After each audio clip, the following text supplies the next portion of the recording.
नमस्कार, अस्सलाम वालेकुम। आप देख रहे हैं आई4जी टीवी नेटवर्क। मैं हूं इंतजारुल हक। दोस्तों, आज के इस खास वीडियो शो में आपका स्वागत है। आज के इस महत्वपूर्ण एपिसोड में हम बात करेंगे एलजेपीआर प्रमुख चिराग पासवान की रणनीतियों के बारे में। चिराग पासवान बिहार में चुनाव लड़ने जा रहे हैं, यानी विधानसभा का चुनाव। पार्टी ने यह फैसला कर दिया है।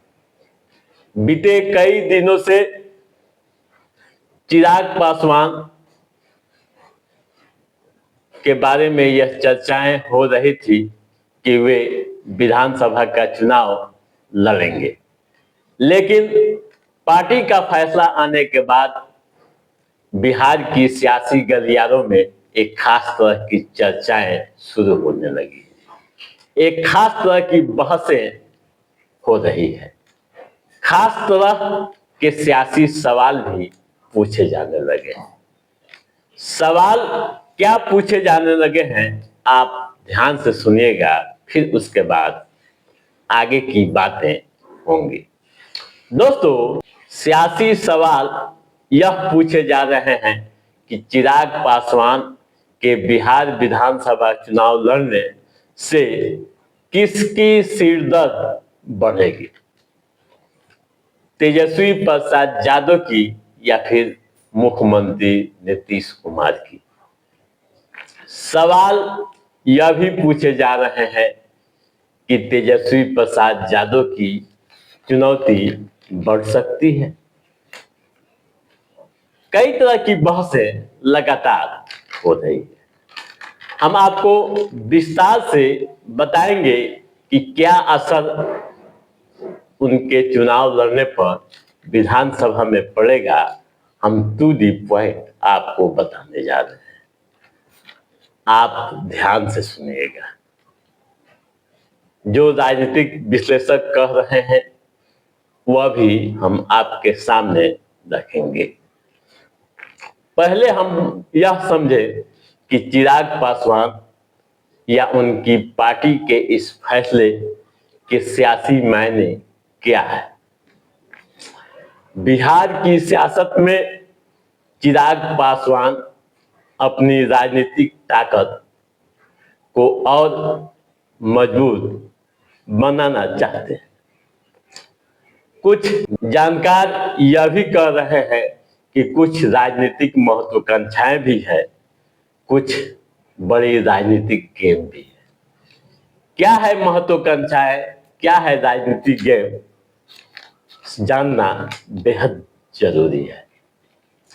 दोस्तों, चर्चा यह भी हो रही है कि मुख्यमंत्री नीतीश कुमार की राजनीति व तेजस्वी यादव की पॉलिटिक्स दोनों प्रभावित करेंगे क्या।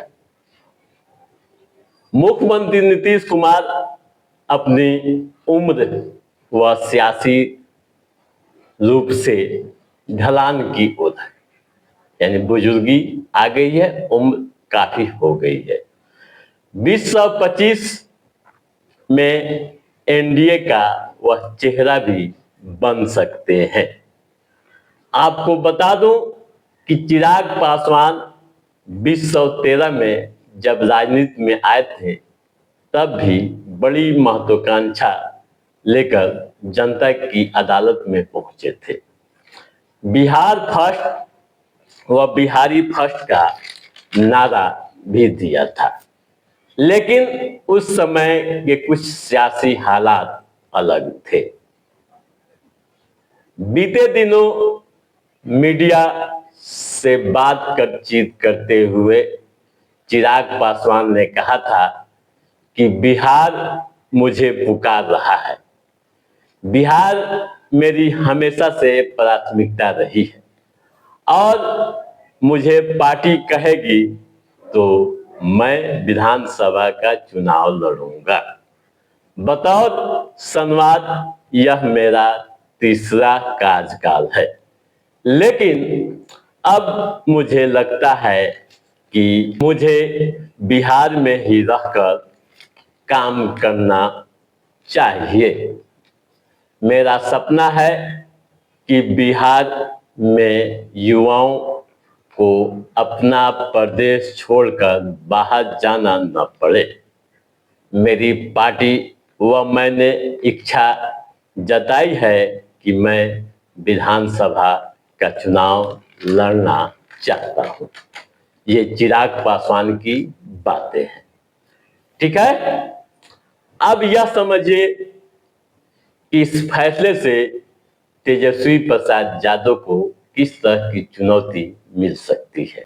दोस्तों, युवा नेतृत्व के तौर पर बिहार में तेजस्वी प्रसाद यादव एकमात्र चेहरा है।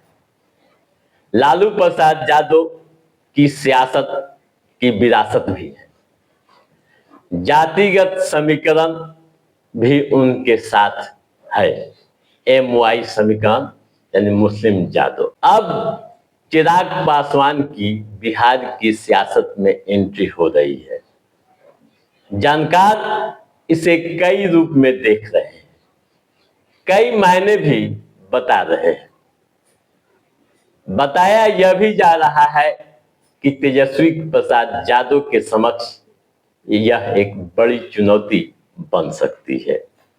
बदलते समय के साथ समीकरण भी बदलते रहते हैं। चिराग पासवान भी युवा है और युवाओं के बीच उनका करेज है। ठीक है, सामान्य सीट से लड़ने का बड़ा संदेश उन्होंने दिया है।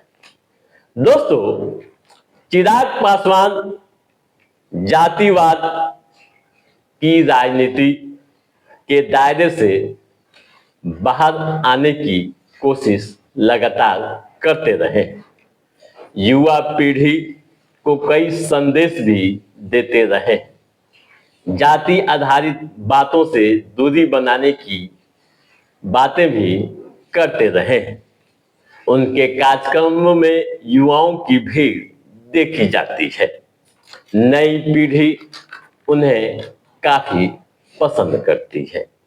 ठीक है, ऐसे में चिराग पासवान बिहार की सियासत में कितने मजबूत दिखेंगे, यह तो आने वाला समय व बिहार विधानसभा चुनाव तय करेगा। लेकिन जिस तरह की चर्चाएं हो रही है, जो सियासी गलियारों से बातें छन कर आ रही हैं, उस पर भरोसा करें तो आप समझ लीजिए कि चिराग पासवान तेजस्वी प्रसाद यादव के लिए एक बड़ी चुनौती बन सकते हैं।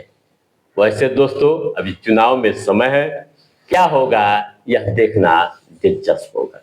तो दोस्तों, आज के इस महत्वपूर्ण एपिसोड में बस इतना ही। कैसा रहा हमारा ये एपिसोड, आप लाइक और कमेंट करके हमें जरूर बताइएगा। यदि आपने हमारे चैनल को सब्सक्राइब नहीं किया है तो सब्सक्राइब भी कीजिएगा, ताकि इस तरह की महत्वपूर्ण जानकारियों संबंधित, सियासी सरगर्मियों से संबंधित जो भी अप टू डेट है, उसे हम समय समय पर आपके बीच पहुंचाते रहेंगे। तब तक आप अपने दोस्त को दीजिए इजाजत। नमस्कार।